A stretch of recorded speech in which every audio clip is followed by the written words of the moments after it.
And welcome to Glasgow Rangers Nation with me, your host, Owen. Guys, thank you so much for all the subs over the last few days, over 300 subs now. Please continue to hit that sub or notification bell. It does help to grow the channel. The channel is growing so fantastically well. We really want to show that this city is truly blue. Guys, give this video a like. It also helps with the YouTube algorithm. Well, obviously there was last night. We had a great podcast with loads of guests in the live chat. So please go and check that out for yesterday's pod. And also remember on Sunday, another podcast coming up at 7:05 on Sunday night with Victoria Searle. Please come and join me and Victoria as we talk all things Rangers. We look back at the Motherwell game, look at the players out of contract, and have a good chat about Alfredo Morelos. So please come and join us for that. Anyway, let's talk about this away fans ban. Now, last night in the podcast, I spoke about how the away fans ban was probably down to the security, public safety concerns, etc., etc. Yet it seems that may not be the case. At least that's what some outlets are currently reporting.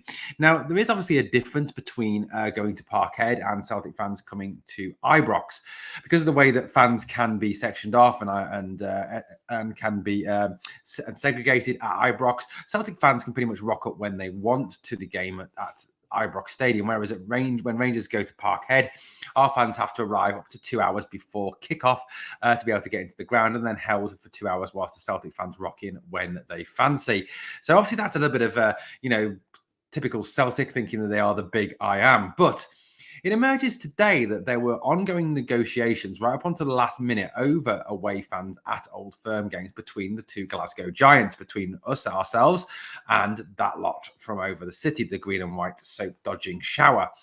But it appears now that Celtic were not happy with the away allocation that Rangers were prepared to offer. And it was that was the sticking point over whether or not the away fans were allowed into these games. That was what the real deal was, apparently. So let's have a little look at what was actually, what is being said about this and what the rumour is that is kind of putting a bit of a lie to the fact that it was down to safety concerns. Now, obviously at the Hampden semi-final on the Sunday at the end of April, the ground will be split 50-50, 50% of the tickets to Rangers fans, 50% to Celtic fans. Obviously the safety concerns there don't apply, seemingly. However, it seems that, that the issue is over the number of tickets that Rangers were prepared to offer. Celtic fans for the Ibrox game. Now, that is prepared to be now. Celtic wanted to have the entire of the Broomloan stand. That's what they were demanding. They were demanding to have the entire Broomloan stand, meaning that numbers of Rangers fans would be upset, be moved out of seats. The number of Rangers fans able to attend the game will be vastly cut down, all because they wanted more seats.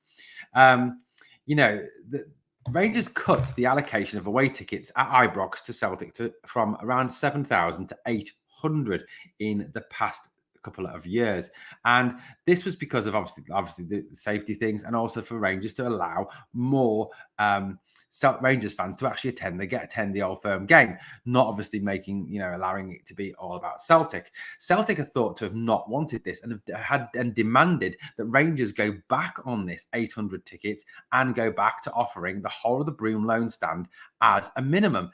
Rangers have obviously said no to this and were not prepared to back down. They were also not prepared to go back to 7,000, 8,000 seats either, or not prepared to even go to the European standard where, for example, Dortmund were given 3,500 tickets due to obviously issues with segregating fans in the Broomloan stand.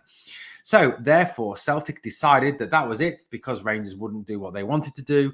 They would not play along anymore and decided that was it. They were not going to prepare to negotiate, and it was not going to happen. Now, if this is true, and there's a good chance it is, reading what I've read in a number of different sources, not just Rangers websites and a different number of different news publications and magazines, then it just shows how Celtic just think that they are the great I am, that everyone should bow down before them, everyone should kowtow to what they want. Well, Glasgow Celtic, there is not just one team in the Scottish Premiership. There are at least two good teams, and 10, 11, 12, 20, 30 teams in Scotland. There are numerous teams in Scotland. There are hundreds of teams in Scotland. At the end of the day, it is not just you that matters. There is a Championship, there's League One, there's League Two, there's the Lowland Leagues, the Highland Leagues. All these teams have matter. It is not just Celtic that matter. Celtic are getting way too big for their boots, thinking they can demand what they want, ride roughshod over whatever ever anybody else wants, and just have it all their own way. Well, I'm glad the club of the Rangers have stood up to them. Now you're hearing and reading pathetic stuff on the websites like, well, the real reason behind this is because Rangers don't want to see Celtic celebrating a title win at Ibrox. No, it isn't. It's got nothing to do with that. It's to do with the fact that, again, you think that you are the big I am, that you are some super giant club that everyone should bow down before you. Well, you ain't Real Madrid, you ain't Barcelona, you aren't Manchester United, Liverpool, you ain't even Rangers sized. You're none of those clubs. All those clubs are bigger and better and more successful than you. So shut up, Celtic. You're pathetic. You really are genuinely a pathetic bunch of losers. Well, guys, let me know what you think of this rumour that is going around. And guys, I'm going to stand by it because I hate Celtic.